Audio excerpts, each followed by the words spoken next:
Launcher has been helping students for various international standardized tests like GRE, GMAT, IELTS, NLAT, LSAT, SAT, and various other exams, including admission consulting for all the top tier programs for the universities like Harvard, Stanford, MIT, Columbia, Yale, um, and various others.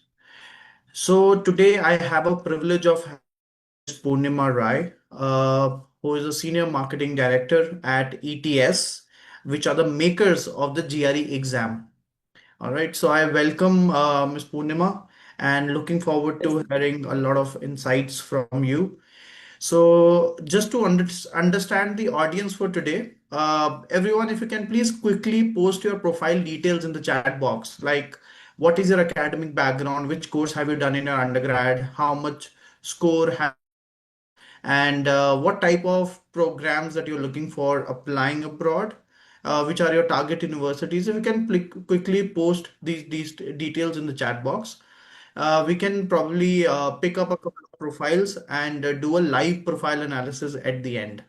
All right. So it would also help us to understand the audience for today so that we can be more specific and we can make this session more engaging for everyone here.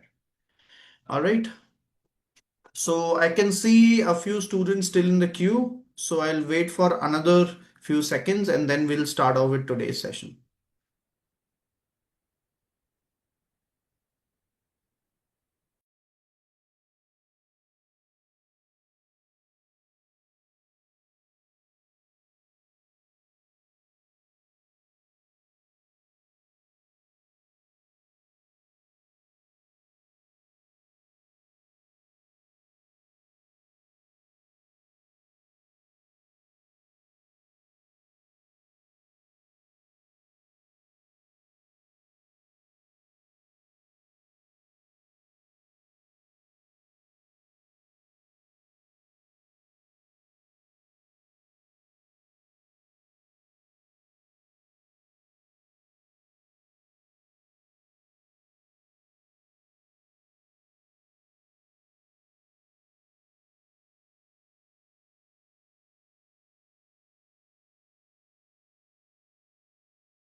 All right, so let's start off with today's session. I can see a few students posting their profiles on my personal chat.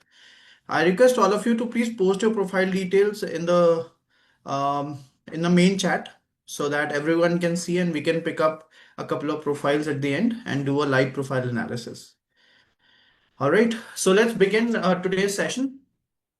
So, firstly, let's understand the agenda today. So, we'll be covering the management or the master's education spectrum. What are the different kind of programs which are offered abroad, and how each of these programs are different from one another. I'll also cover the admission parameters and the weightage that is given to each of these parameters. A lot of students have questions around like how much weightage my resume would hold or how much weightage my undergrad score would hold. So I'll cover all of these things. Then I'll also cover the difference between GRE and GMAT. Not only GMAT, with the other competitive exams, which are predominantly for the top global universities. And then we'll cover the university application process and the prep strategy, like how one should prepare for various universities. And if you're looking for any specific program, so how exactly the timeline should look like, what exactly needs to be done when. So me and Miss Purnima both will cover today's presentation. And I can still see a few students sharing their profile details on my personal chat. Guys, please post in your profile details in the main chat. Okay, let's see the audience, and I'll be happy if you can share your profile details so that we can be more and more specific in regard to your profile so that this session is more fruitful for everyone who is joining here. All right. So let's understand the master's programs at a glance. So majorly, there are four different categories under which each of these programs are classified. The first category is engineering and technology. So a lot of students who are exploring the options outside India, they look out for a core engineering program. For example, it could be a mechanical engineering program or aerospace or electricals or electronics, or they look out for a core technology program. For example, a program related to computer science, a program in data science. Okay, a lot of students they look out for a program specifically into artificial intelligence. So these programs are categorized under engineering and technology, and all of these programs are categorized under STEM. So STEM means which is science, technology, engineering, mathematics. So all of these programs, they have a component of technology, engineering, and mathematics in the engineering and technology category. All right. And most of the students who are looking for becoming a software engineer or a data scientist or maybe a design engineer, they specifically go for these engineering and technology programs, and they predominantly apply to the top universities like MIT, Stanford, UC Berkeley, ETH Zurich, Georgia Tech. These are few of the top. There are many other universities like Oxford, like Cambridge, like NUS Singapore, like TU Delft. You have university like Princeton. You have UCLA. So there are various universities. And just to share this with you, there is absolutely no work experience requirement if you're looking for a program in engineering or technology category. All right. A lot of students they have these queries that I should have a prior work experience before I can a computer science program abroad. That is not true. All the universities, be it the universities like MIT or Stanford, they do not ask for any prior work experience. However, if you have work experience and if you have contributed significantly in your work experience, so definitely that will be an add-on. But there is no eligibility criteria where you should have a prior work experience in order to apply for any engineering or technology program. You can apply right after your undergrad. Okay. The second category is sciences, which means the core sciences or the pure sciences program, where majority of students they look out for programs related to biology, related to physics, chemistry, environmental sciences, and integrated programs. For example, biochemistry or biomedical sciences or biophysics. So a lot of biotechnology, a lot of students they opt for these kind of integrated programs where the intent or the objective of pursuing these programs is to become either a research scientist or maybe an science analyst or maybe a biotechnician, or if you want to get into academia. All right, where a lot of students they look out for a master's program which is integrated with a PhD. But obviously, if you're looking for a career in a corporate or maybe in core sciences, so then most of the students they only look out for an MS program. But if someone who wants to get into research or academia, they look out for an integrated program that is MS plus PhD, which is specifically offered by the top schools like Harvard, Cambridge, John Hopkins, Caltech, University of Toronto. In fact, a lot of other universities like Oxford offers the same program. Then you have Princeton, then you have NYU, you have Columbia. All of these universities they offer these kind of programs. And again, for any core sciences program, there is no prior work experience. You can apply right as a fresher without having any prior work experience.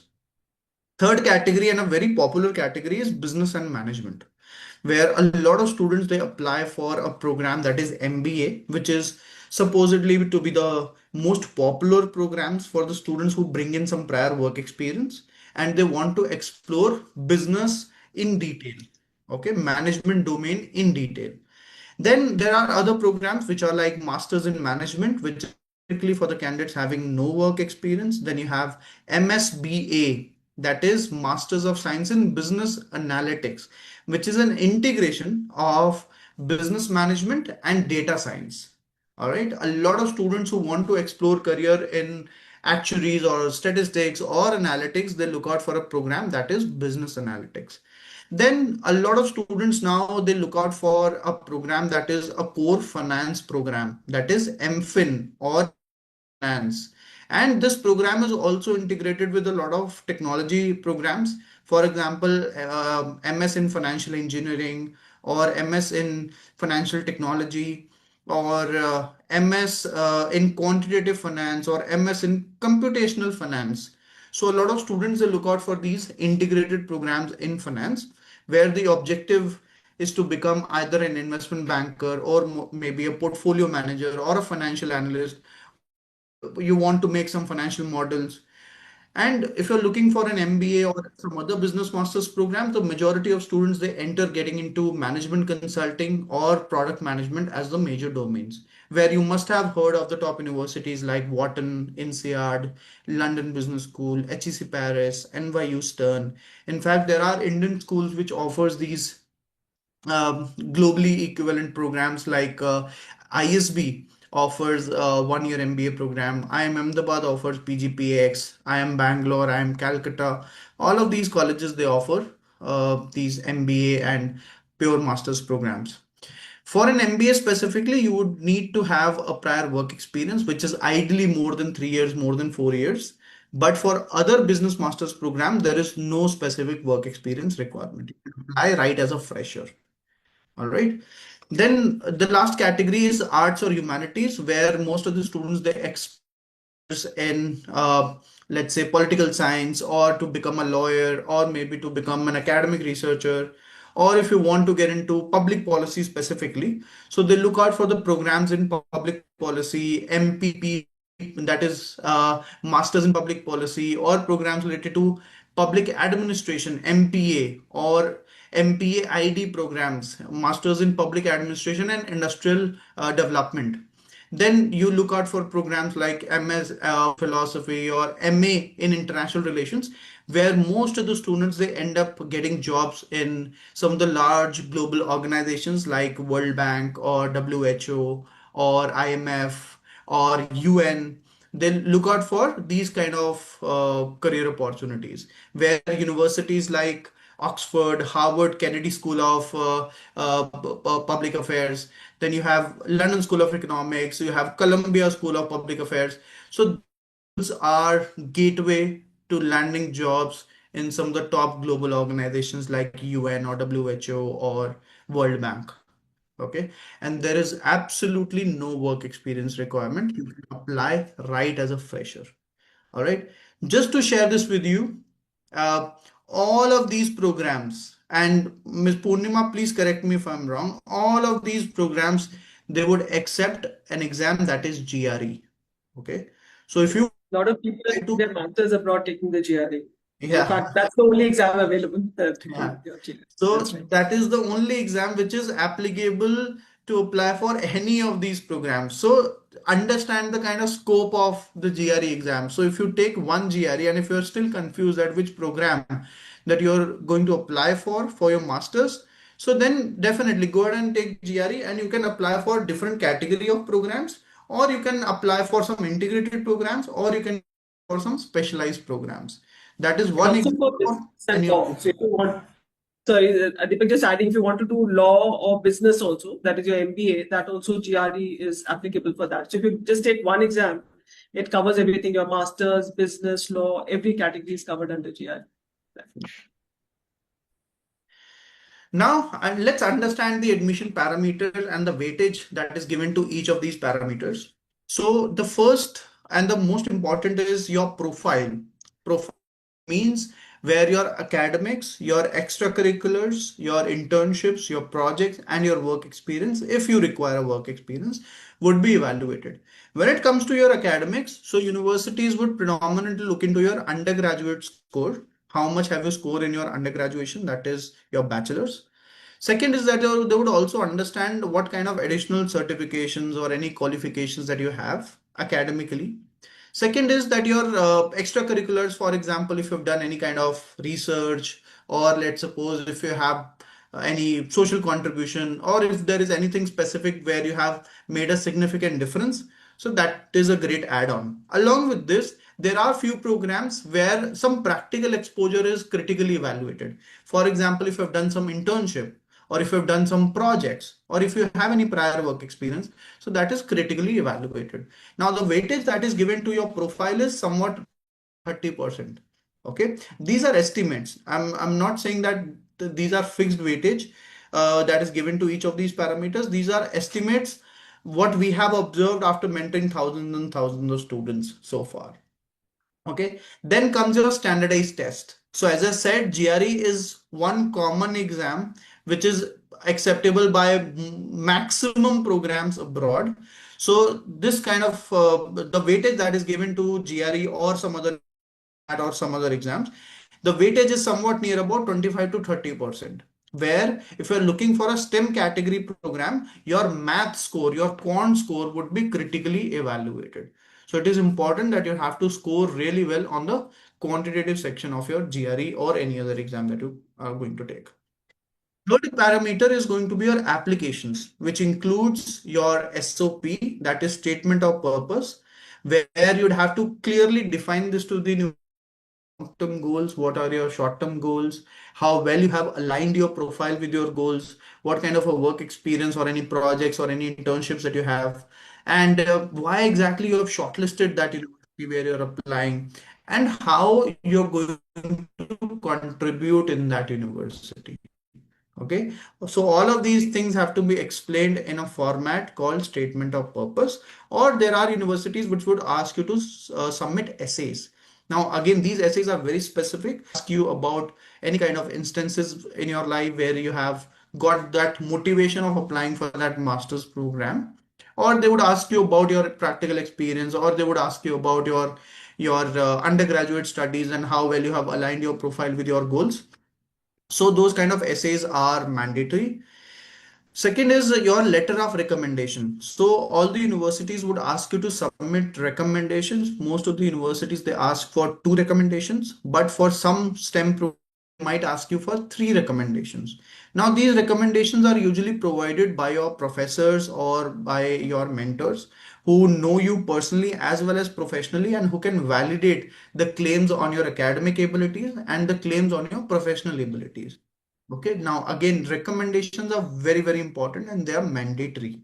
Okay, then comes your scholarship applications. If you wish to apply for any scholarships in any of the universities, so you'd have to submit application justifying why there is a need of a scholarship, how different that you're going to contribute towards the university and towards the cohort of that program. Okay, then comes your interviews. So interviewers, they're going to grill you, they're going to critically evaluate you based on your abilities of pursuing an academically rigorous program and your abilities of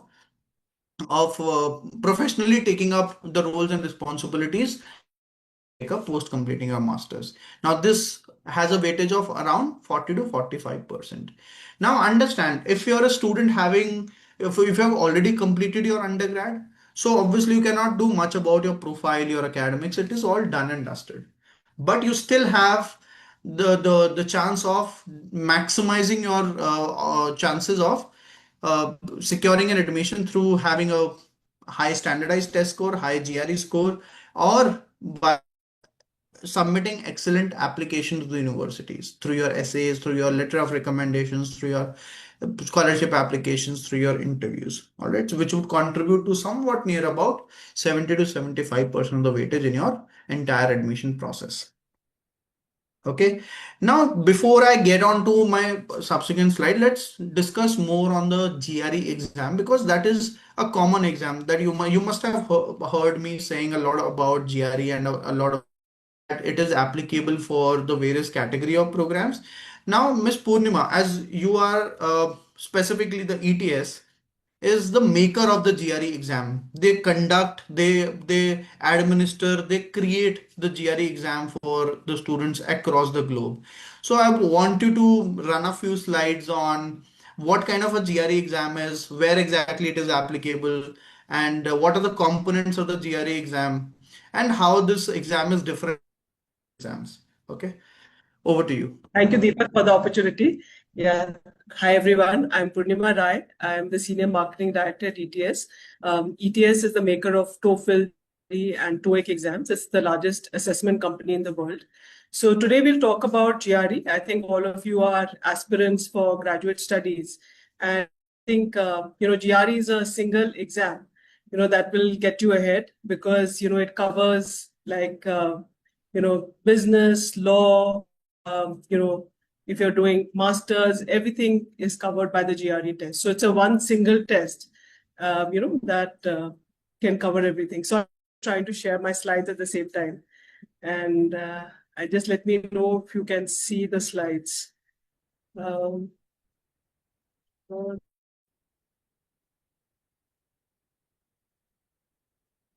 I think Deepak, only the host can share, is it? I'm gonna share my slide. Yeah, I think I can, but I think they're biased.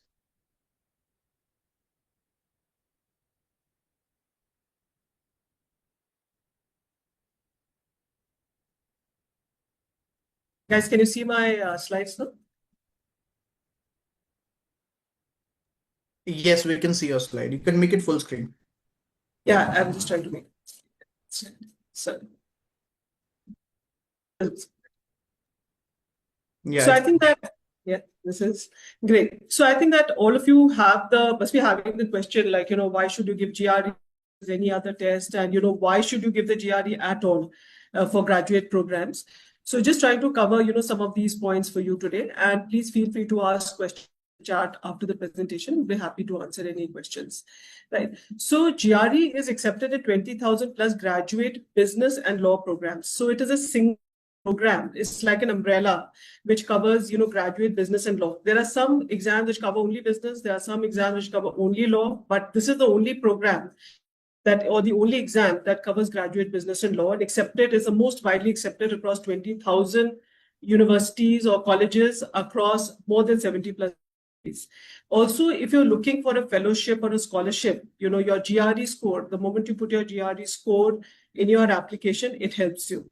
And how? I mean, there are some studies, etc. And also, if you're looking to take a loan, we've heard many loan providers telling us that, the moment they see a GRE score on the loan application, their confidence builds up and you are more likely to get the loan, right? So the other question is that why GRE? So GRE is like a standardized test. You know that, when you're going to a foreign university, people are coming from all over the world. And everybody gives different boards and exams, but they require one standardized test. So GRE is a standardized test, which measures everybody on the same field, right? So that is, and colleges also need to understand whether you are academically prepared for graduate studies. So the other thing is that you know why GRE in the sense that does it really help you?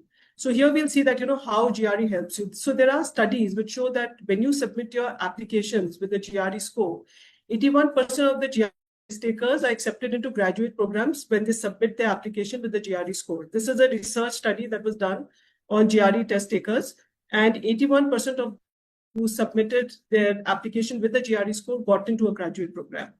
And also, you have also heard a number of colleges saying that no GRE is required. But when people submit their application with a GRE score, their chances of getting in are 87% versus 75% if they submitted the application without the GRE score. So the message is that even if a college says that no GRE is required, you should take the GRE exam and submit your application with the score because your chances of getting in are higher because the moment you take the GRE exam, the college is more confident. So, like what I said just now was, leave no questions on the table. That means the moment you take the GRE exam, the college feels more confident that you have the rigor and you have study skill sets to succeed.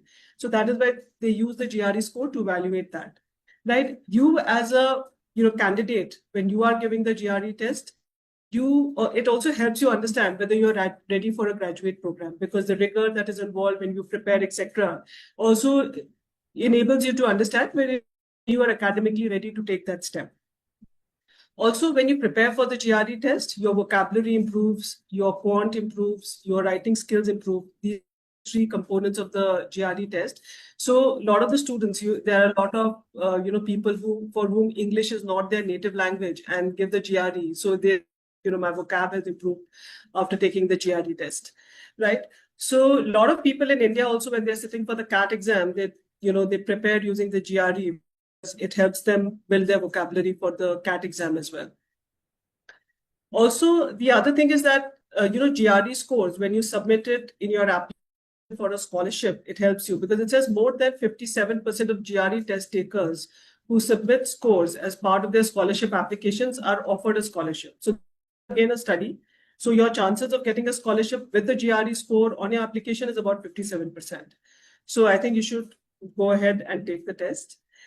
Also, I think Deepak was talking before, on what all things are required when you submit your application to a graduate program. So, you have to some research experience, internship experience, your letter of recommendation, etc. all needs to be there. But in case, suppose you do not have enough research experience or do not have enough internship experiences on your profile, or you do not have enough letters of recommendation, etc., or the college you have studied in is not one of the top ranked colleges from your home country, then the GRE scores help you stand out. So in that case, if you take the GRE, it acts as a leveler. It helps you. And also, if your CGPA is low, then also if you take this GRE test. So these are a lot of, if you go on to Quora and you type these questions, I just picked up from Quora, a lot of the students are saying that, my CGPA was low, I didn't have enough internship experience, my college was not well recognized, and but I took the GRE and that helped me get in. Or, GRE can also help me get a scholarship. So these are some of the points I have picked up from Quora, where students themselves have written about it, right? Also, where can you take the test? So the GRE test, you can take it at a test center or you can take it at home. So there are about plus 10 test centers in about 160 countries where you can take the GRE. In India also, we have a large number of test centers in the country where you can take the GRE test, or otherwise you can take it at home 24 hours a day, 7 days a week, 365 days a year. So, you can just register and, you choose whichever, whether you take it at home or a test center, that choice is totally yours, right? So a lot of people take it at a test center, and that's, I think, some of what we see. A lot of the students take the at a test center, and but of course the choice is totally yours where you want to take it.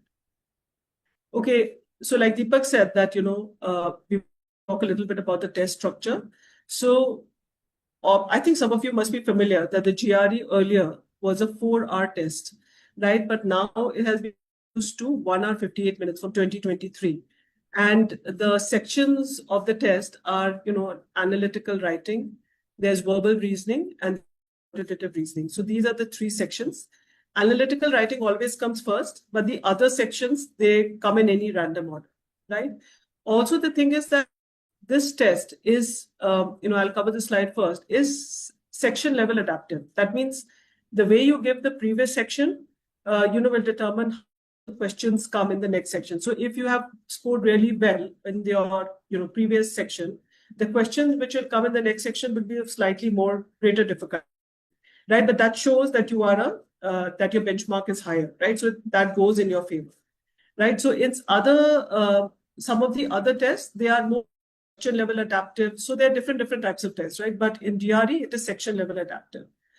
Also, I think that when you compare GRE versus any other test, and it could be the GMAT, etc., you find that there are certain positives in the GRE test. It is not that rigid.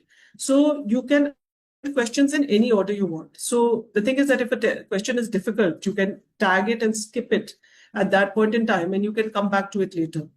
Also, section, you can come back and review, you can change your answers. It's not like when you finish a section, it gets locked.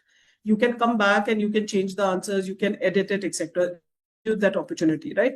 A number of other tests do not give you that opportunity to change, to tag, to reconsider. Whatever you've answered once is done. Also, is the calculator. So in the quantitative section, you are allowed to use a calculator. Also, there is another feature called the best score. So if you give the GRE test 3-4 times, so what you can do is you can either send the best score of one test, you can either send all the scores, or you can send score. So whatever you want to display to the college, whichever score that you can only display that. So I mean the choice is totally yours. Whether all the scores, the single score, the last score, you can give it in any order. Also, I think a lot of the students here are still in college. So I think very big thing is that the GRE score is valid for 5 years. So when you're still in college, you can give the test and the score will be valid even when you graduate, right? So you can prep for the test in advance and give it.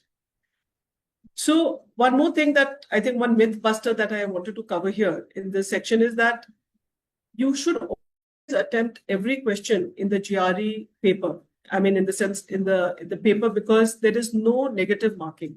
So you should never leave the question unanswered. You should always take a guess at it because there is no negative marking. In some other exams, like GMAT, there is negative marking. So in this case, you should always go, take a guess, even if you don't know the answer.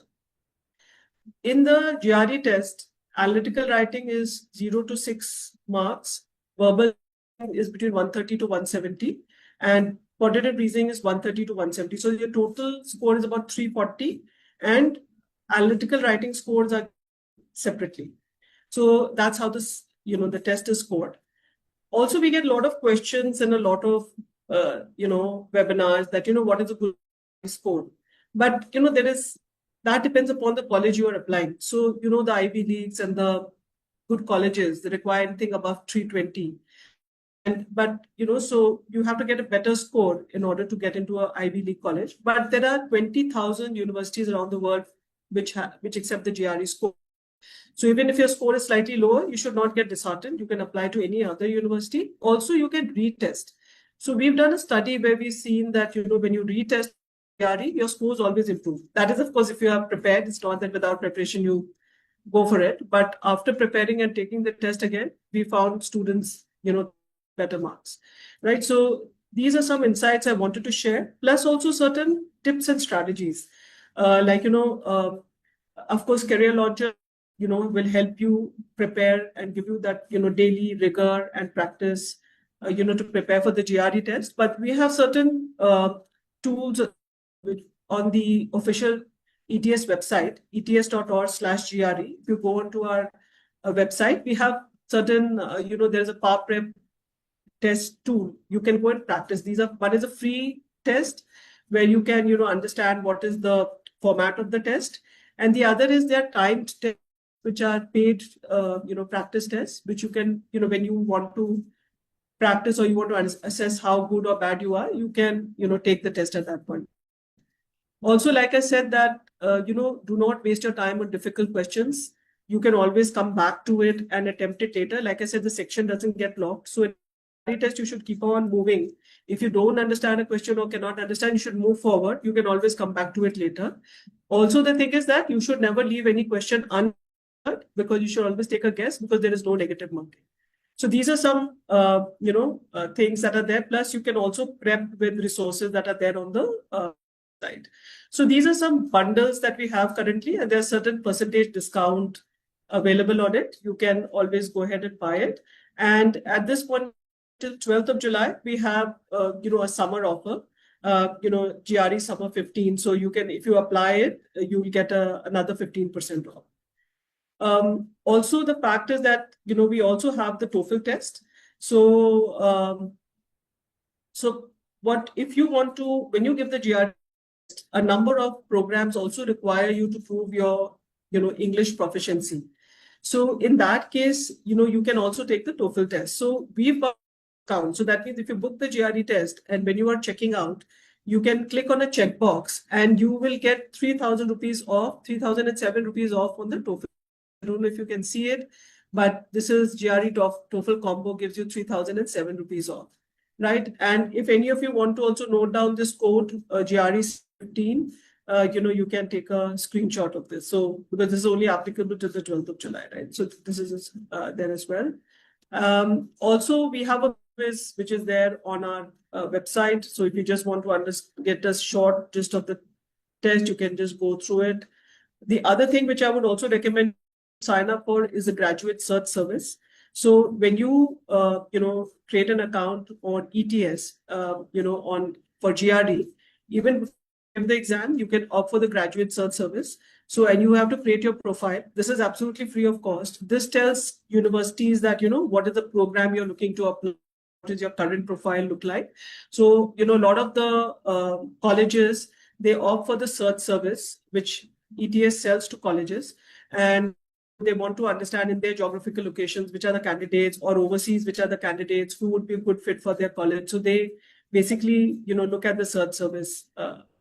So you can sign into your ETS account, you can select the link graduate search service, you can take a moment to provide this some information profile that you need to put in over there, and then schools can find you, and basis the search terms or search queries that they put in, your profile will come up. So they can find you for their particular program, right?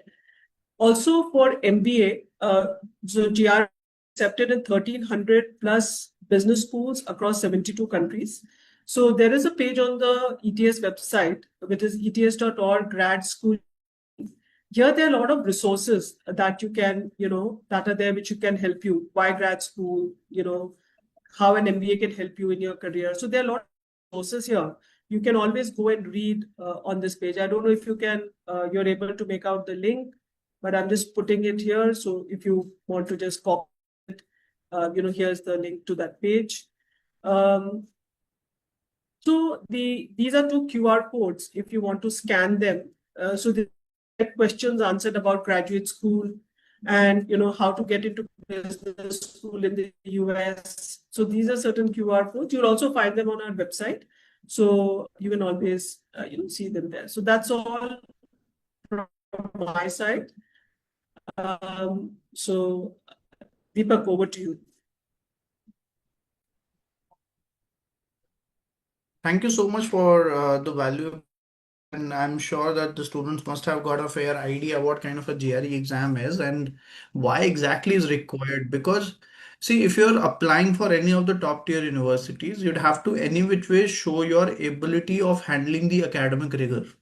And the easiest way to do that is to appear for an exam and tell this to the university that I have appeared for an exam which is conducted globally, okay, which test me on the topics related to reasoning or topics related to verbal reasoning, and this is what I have performed. That's why the GRE score is something which has a very high weightage in your application process. And as Ms. Purnima mentioned that data, that 81% of the students who apply with a GRE score, they get through with their graduate programs. So that is an amazing insight to learn here. And now let me cover the prep strategy for GRE. Like how much time is it require? What exactly needs to be done when in order to get a very high GRE score. So as Ms. Purnima mentioned that GRE is out of 340.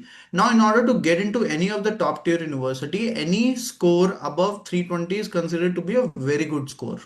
Okay. However, there is no cutoff for the universities. Students get admission at a score of 310, 312, 315 also, but a 320 score is considered to be somewhat equivalent to a 85th percentile, which is a good enough score which makes you in the top 15% of the students who are appearing for GRE globally, and which is a good enough score to target any of the top 50 or top 60 universities across the globe.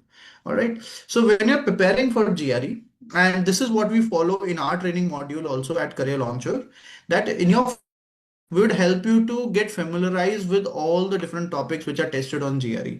Okay, so we'll help you to take a diagnostic test. So either you can take a mini quiz which is available on the ETS website, or else Career Launcher also has a diagnostic test which is very much similar to the actual GRE exam. Okay, so this is just to give you an idea that what kind of a test is, and how exactly it is going to test you on different type of questions. So you can go ahead and take a diagnostic test. Then we'll help you to start working basics, how to develop that vocabulary, how to go through the fundamentals of the topics which you must have undergone maybe in your sixth, seventh, eighth class. okay, like the concepts of percentages, of geometry, or ratios and proportion, or algebra. So you would go through all of these topics quite in detail in the first month. In the second month, we'll help you to start taking some tests which are divided topic wise, and we'll go deeper into the concept building for each of the topics which are tested on GRE. Okay, and this is a stage where we would expect you to start solving the questions of 320 and above difficulty level. And by the time you start practicing and you get a hold of all the different kind of question types, you would easily be able to solve the questions of 320 plus difficulty without any pressure. Okay, then in the third month, we would recommend you to start taking your sectional test. We will recommend you to start going through the 330 plus level difficulty questions. And this is where we'll refine your concepts. This is where we test taking strategies. We'll share the deep tips and tricks which are actually going to help you to start achieving a highest possible accuracy at a 330 plus level difficulty questions. Okay, and in the final month, that is the third or the fourth month, we would help you to start taking your GRE full length mocks, where we would help you with the full length mocks which are as similar as to the actual GRE test. This is where we also recommend students to take official ETS mocks, which are available on ets.org, where you'd get a fair idea of how much you're going to score in your actual GRE exam. And we analyze each of these mocks. We tell you that where exactly you're going wrong, what are the kind of concepts that you need to revise and do well upon. And then finally, once you start achieving your score consistently in your mocks, then we'll give you a go ahead and you can finally take your GRE exam. We're also helping out with your GRE exam booking, and we also share a lot of like coupons or some kind of offers that are going on the ETS GRE booking. So as Ms. Purnima shared that there is a discount going on if you register for the GRE exam or if you go ahead with the official prep. So this is where we also recommend the official material and the official prep to the students along with the career launcher material and the career launcher prep what we are going to provide. All right, then let's cover what are the key points that you should ensure while submitting your applications for any of the master's program abroad. Okay, the first thing is that you have to submit a strong and a complete application. Okay, now I'll cover each of these points where what we have observed that students usually make some mistakes while submitting the applications on their own. Okay, so a lot of students they craft an application, but they forget or they're not well aware of what are the kind of documents which are required that you need to attach along with your application. So this is where a statement of purpose, which is a clear and a personalized document where you'd be sharing your long-term and your short-term career goals clearly to the AdCom. You'd have to attach your letter of recommendations either in the form of credentials or in the form of a letter which is signed and stamped by your professors.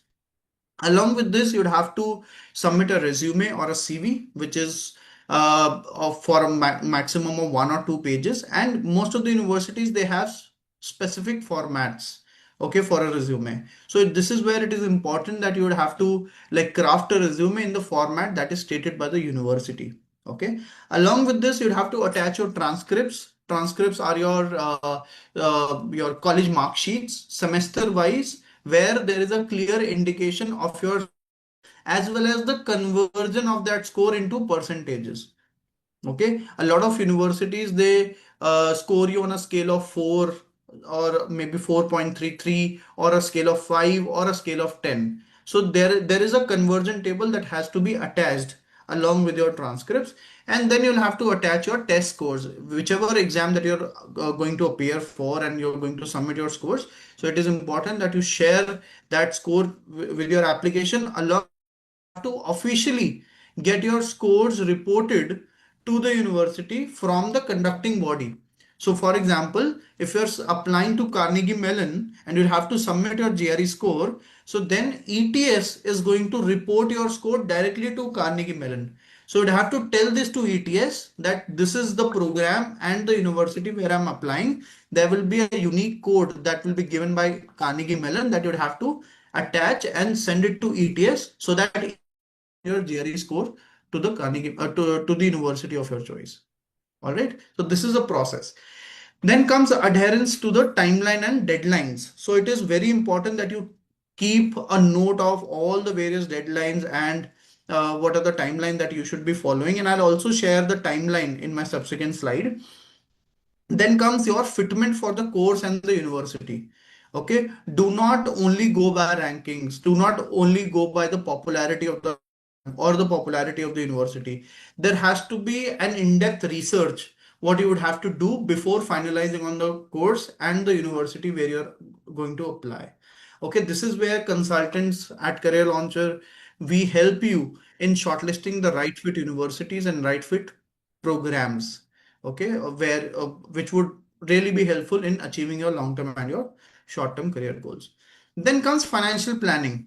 Okay, a lot of students, what they do is that they wait for the results and then they start planning their finances. But that is not how one should follow this. So you should start managing your finances right from the day one when you're thinking of applying for a master's program. Some universities or maybe countries like US or UK or Canada or Australia, they would ask you to have a certain amount in your bank account to show as a proof of funds. Okay, so this is where it is important that you start managing your finances right from the day one.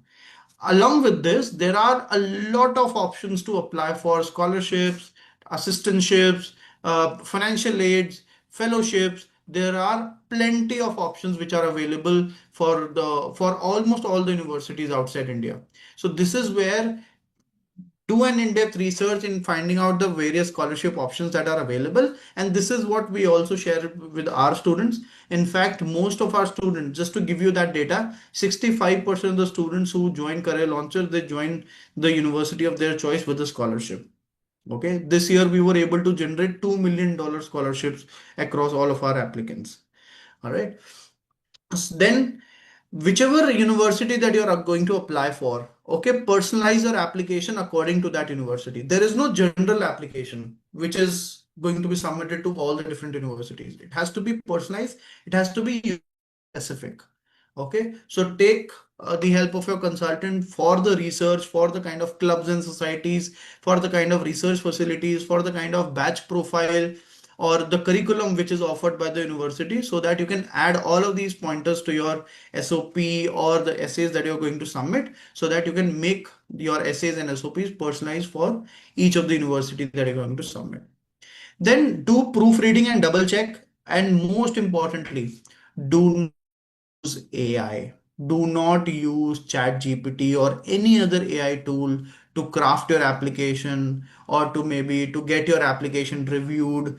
That is not at all going to help you, because universities do use the AI detected tools so that they understand whether the content, whatever you have shared in your essays and SOP, is AI written or it's human written. Okay. Do not even try to give that prompt to ChatGPT that make okay, a lot of students I have figured out who tell this to ChatGPT that make this content human written, but obviously that is AI at the end who is going to work out on that. So don't do that. Universities, they are going to detect the AI component in your essays and SOPs. Do not follow that. Well, if possible, share and discuss your essays and SOPs with a consultant. Take a consultant help so that the consultant can that what exactly should go in your applications, how exactly you should present your long-term and your short-term career goals, how to align your profile with your goals, and finally how to tell this to the adcom that how you're going to be a value addition to the university and to the peer batchmates or the cohort of that particular program. Okay. Then finally keep a track post submission. It's not about that you've submitted the application and forget about it. You'd have to keep a track. You might have to write some emails to the universities. You'd have to regularly log into your application portal so that you can check the admission decision. If you've gotten a decision, so then you'd have to act immediately upon your decision confirmation also. All right. So these are the kind of pointers that you'd have to ensure while submitting your application to any of those universities. All right. Now here is the timeline. If you're applying for fall of 2026, fall 26 means where your academic program would start in 2026. So it is important that you get done with your goal setting and understanding your skill gaps in the month of July, that is in this month itself. Get your universities and programs shortlisted by mid of August or by the end of August to be the latest. Get done with your essays and SOPs anywhere between July till September. Okay, each university is going to ask you for one statement of purpose, or it may ask you for 2 or 3 essays. Okay, depending upon the program that you're going to apply for. And then you'd have to get done with your letter of recommendations latest by September or October of this year. Okay, and side by side, utilize this time frame from July till October to prepare for the GRE exam. That is very important. Okay. Then comes your interview and your scholarship applications, which would be conducted anywhere between October to December. And once you have gotten an admit, then you'd have to declare your finances and go ahead with your visa applications between February and May of 2026, so that you can join the university in August of 2026, where the program would start in September of 2026. Okay, this is a proper timeline what you'd have to follow. Please take a screenshot. Please take a note of each of these steps, which are very, very important and mandatory process. Okay. Now, if anyone who is willing to apply for the spring of 2027, spring of 2027 means where the program would start in January of 2027. Okay, so you'd have to get done with your goal setting by September, profile building by December. Your applications have to be ready by February of 2026. Get your GRE scores by February. Some anywhere between Jan and April of 2026. Okay, so that means the application process starts 1 year prior to the intake year. So that means if you're applying in September of 2026, the applications will start in July of 2025. If you're applying for Jan of 2027, the applications would start somewhere in December of 2025. Okay, more than a month, more than a year prior. Okay, so you'd have to start working out on your applications immediately if you're applying for 2026 or maybe 2027 spring intake.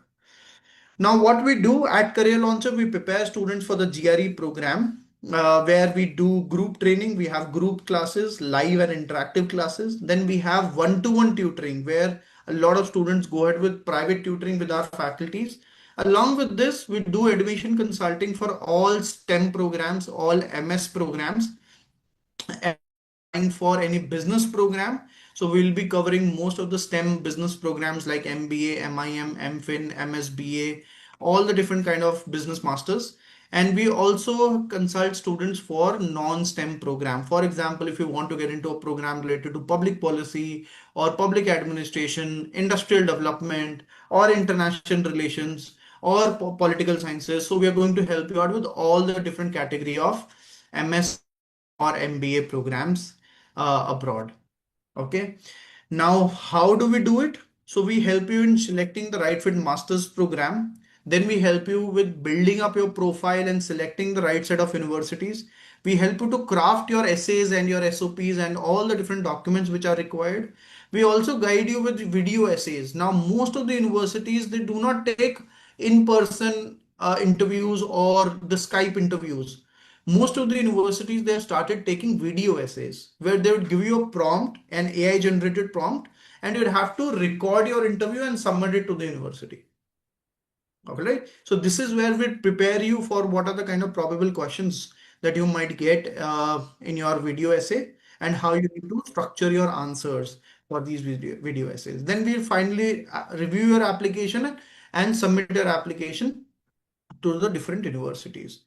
Now the process starts from Masters Council, understanding the universities, going through the rankings, going through the program curriculum, understanding the location of those universities, understanding the research facilities, and what are your long-term prospects. What do you want to settle there, or you want to come back to your home country, or if you want to study there, work there, and then come back to your home country. So we'll cover each and every parameter into We'll take each and every parameter into consideration, and accordingly, we are going to shortlist the right and create your long-term and your short-term career goals. Then we'll also prepare you for the exams like GRE or GMAT or IELTS exam or TOEFL exam, whichever exam is required as per the university and the program. Accordingly, we'll help you to build your profile. We'll share a lot of profile building recommendations, and we'll help you to craft your resume as per the university defined format. Then the brass tacks, which includes your application essays. We personalize your essays uh, for each of the universities where you're going to apply. What are the kind of expectations from the university from a candidate? So we'll help you to craft all of your essays and SOPs as per the format required. And then we'll guide you who should be your recommender, what exactly he or she should recommend you for, and how your recommendation or how your recommender should validate the claims that you've made in your essays and SOPs. Okay, so we'll share that content with you that you can further discuss it with your recommender. And then final step would be the closure where we are going to prepare you for the interviews, we'll guide you for your scholarships. And once you have an admit, then we'll help you with your post-admission assistance, which includes any kind of financial declaration, getting a loan from a bank, or getting your visas done, helping you out with your accommodation. So that is an end-to-end process how we help our students to get through with their top admits. And here are the top admits. This year we have shown excellent results of the students who have scored, who have secured admissions to the universities like Harvard or INSEAD or HEC Paris, Brown University. Akansha Gupta is joining Brown, which is an Ivy League school for an MS Computer Science program. Mansi Doshi again joining a computer science program. Gurleen Kalra is joining an electronics and electricals program at University.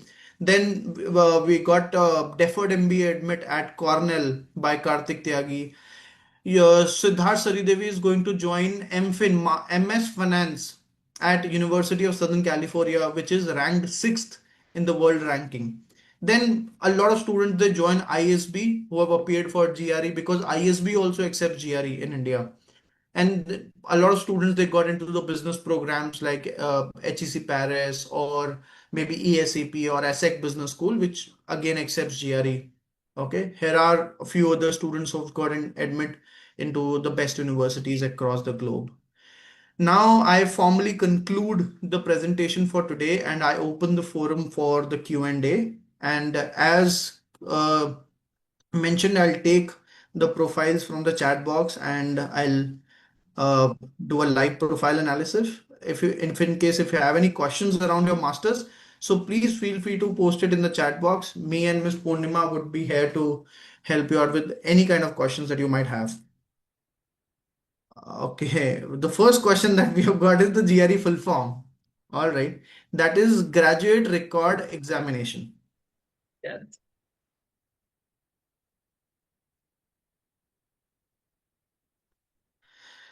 All right. Let's pick up the profile of I'm a BCA student and now I want to do MS in robotics and automation from Carnegie Mellon University. Am I eligible or not? Because BCA is a 3-year undergraduate degree. So see, BCA is any which way is a three-year undergraduate degree in India. But for a program in robotics and automation, you'd have to show a very strong component of computer science, electronics, mechatronics in your profile in order to get into a robotics and an automation program. So BCA degree does not include anything related to electronics or mechatronics. So obviously, Vardhan, you would be struggling a lot to get into a robotics and an automation program. In my opinion, landing up and admit in a MS robotics and automation program right after your BCA would be very, very difficult. So in my opinion, you should ideally be going ahead with a diploma program or any specific degree program which helps you to get mechatronics and electronics with an integration of computer science program. Any specific diploma or a degree around this domain, and then you can look out for an MS in robotics and automation.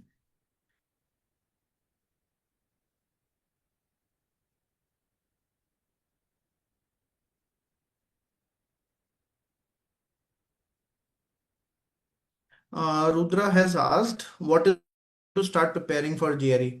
So Rudra, it typically takes 3 to 4 months to prepare for GRE. Okay, so if you're planning for the September of 2026, considering the application deadlines and the timeline of the process, now is the best time that you should be getting started off with your GRE prep, because you should have your GRE scores latest by October of this year. Okay, so July is the best time when you should get started off with your GRE.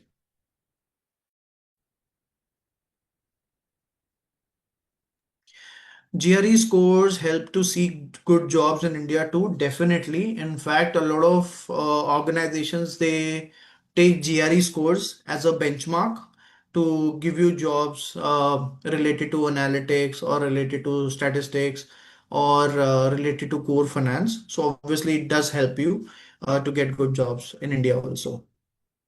Like if you Is put your there? GRE score on your CV, it Yeah. definitely helps you stand out. So you can apply for jobs, scholarships, you can apply for your master's program, you can apply for loans, all of it. The GRE score helps you stand out everywhere. So Yeah. Is there any substitute for LOR? No, Shirish, there is no substitute for LOR. See, universities, all they ask you is to submit the credentials of your recommender. Credential mean like the name, phone number, email ID, official designation of the organization, and they would send a direct link to your recommender where there will be a questionnaire. Okay, and the questionnaire would have questions around your academic abilities and about your professional abilities that your recommender would have to answer. Okay, this is what an LOR nowadays means. And some universities might ask you to have a LOR on a letterhead, sign and stamped by your recommender, and then you'll have to get it submitted to the university. But this is a mandate thing. Okay, you cannot skip LOR any which ways.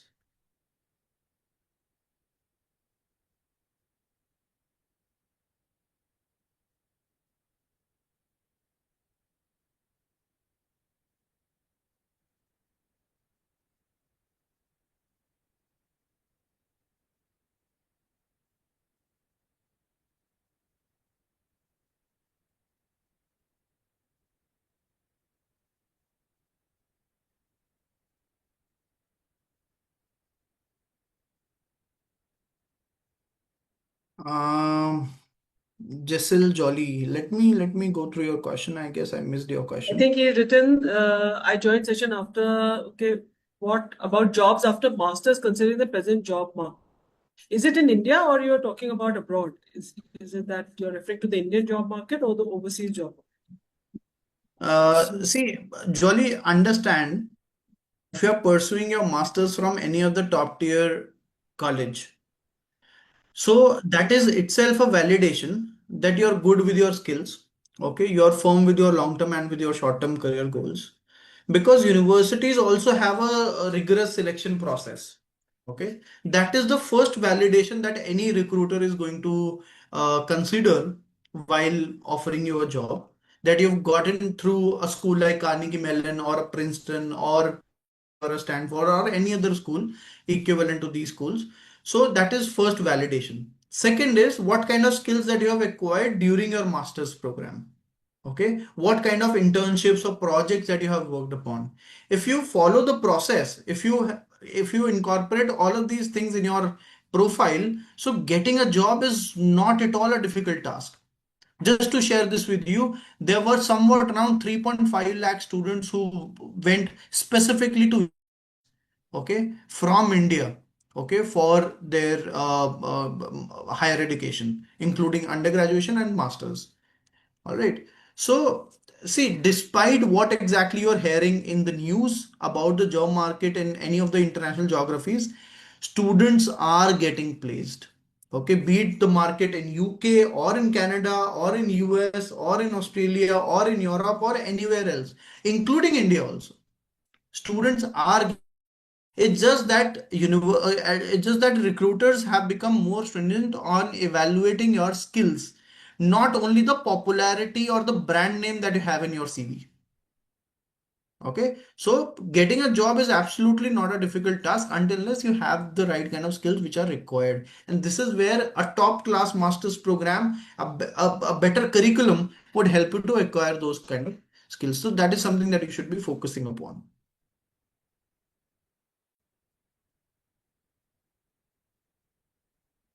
All right. Dhruv has asked a question.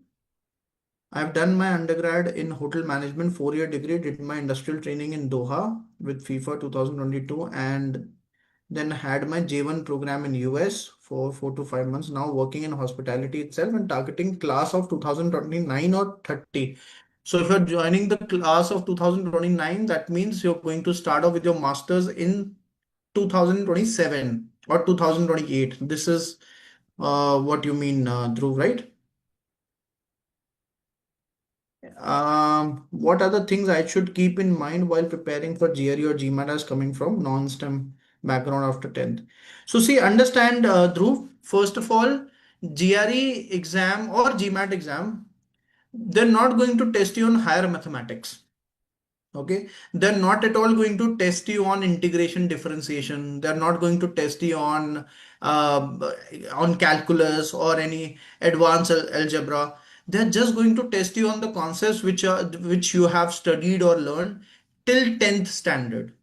Okay, so the topics like percentages and ratios, time, speed, and distance, time and work, or number theory, or geometrical equations, be it and the kind of geometrical figures like triangles or parabolas or related to that. That is something which is covered in the GRE exam. There is absolutely not going to be any component related to calculus, advanced algebra, or differentiation or integration.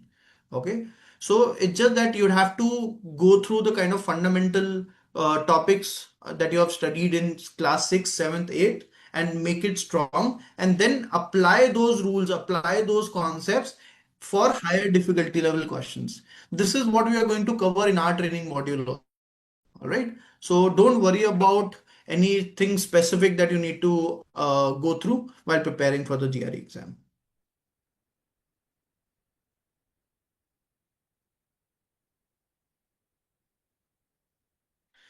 All right. I'm targeting techno managerial roles in IT industry such as product management and related, which master's course will lead me to such roles. I'm a computer engineering graduate with 3 years experience in development. So, Alicia, if you're looking for a techno managerial role specifically related to product management, in my opinion, a program related to business analytics is a perfect program. Majority of placements happening after business and analytics are in product management. Okay, so a business analytics program is a integration of management and data science. Okay, so this is where you can is your proficiency in computer engineering related to the tools like Python or R or Tableau, which would definitely integrate well with the kind of concepts which are taught in marketing and finance. And all of these together would help you to like make a very strong profile for a product management role. Okay, this is what I would recommend.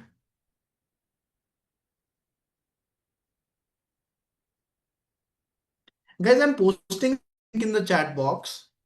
If you want to get your profile evaluated one-on-one, all right, I'll be more than happy to take your doubts and queries one-on-one.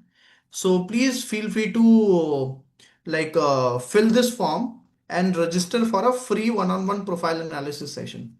All right. I'm just posting the form link in the chat box. Please go ahead and fill up this form.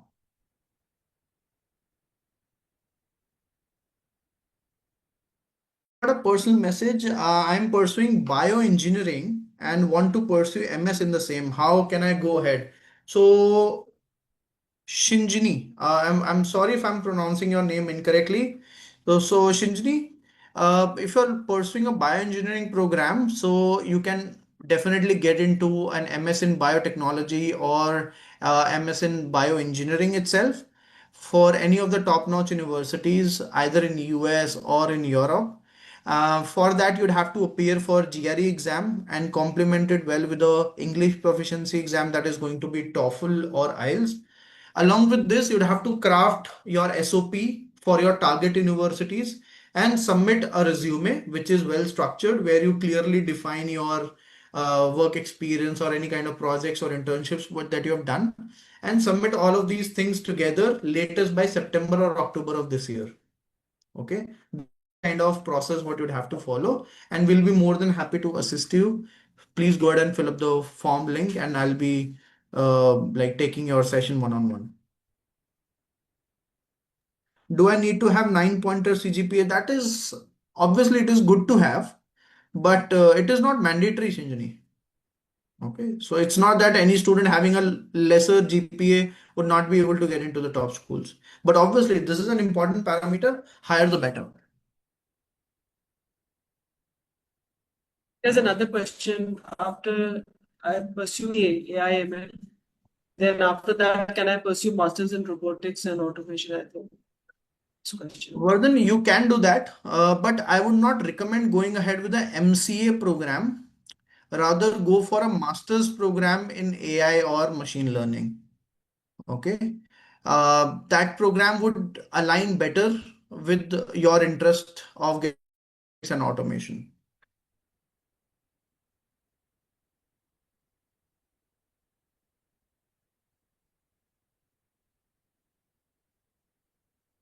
And it is very important that you integrate that program with mechatronics. That is very important. That is mechanical and electronics together.